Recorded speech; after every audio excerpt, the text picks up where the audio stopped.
তো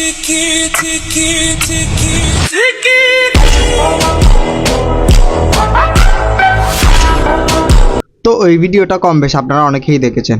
চলুন তাহলে শুনে আসি আসলে ঘটনাটা হয়েছে কি। ঘটনা হচ্ছে যে সে আমার কাছে এসে আমাকে বাজে ভাবে একটি শব্দ করেছে, মেয়ের উপরে শব্দ, মানে এরকম। একটি জিনিস খেয়াল করলে দেখতে পারবেন আপনি কিন্তু মুরব্বিটির নাতির বয়সী, তো উনি আপনার সাথে কিভাবে খারাপ কিছু করতে পারে, কিভাবে খারাপ আচরণ করতে পারে, কিভাবে আপনার সাথে খারাপ অঙ্গি করতে পারে। আর আপনি যদি নিজেকে অতই বিশ্ব সুন্দরী মনে করেন তাহলে শুনুন।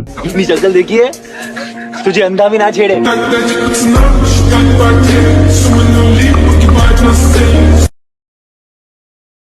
জীবন অত বড় লোক হয়ে লাভটা কি? যদি রাস্তার মাঝখানে স্নান করতে হয়, যদি রাস্তার মাঝখানে স্নান করে চুলটাও যদি শুকাতে হয়, তো তাহলে জীবন এত বড় লোক হয়ে লাভটা কি?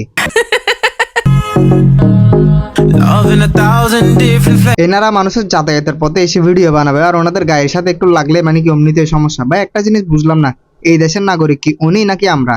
না আজকে তো কি বলবো, আর নিজেকে রোহিঙ্গা বলে মনে হচ্ছে। মানে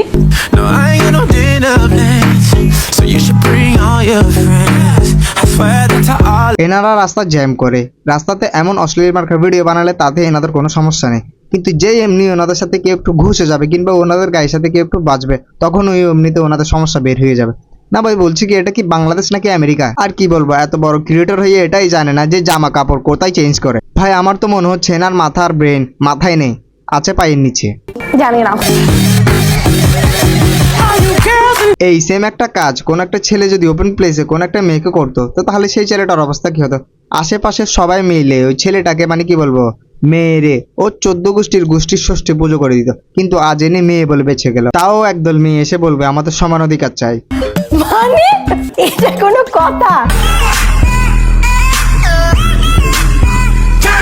বলছি কি আপু, ওইটা মানুষের যাতায়াতের জায়গা, বুঝছেন? ওইটা আপনার জিম করার জায়গা না। আর আপনার যদি অতই জিম করার ইচ্ছা থাকে তাহলে জিমে গিয়ে জিম করেন না। ঠিক আছে, আমি একটু ভেবে দেখি।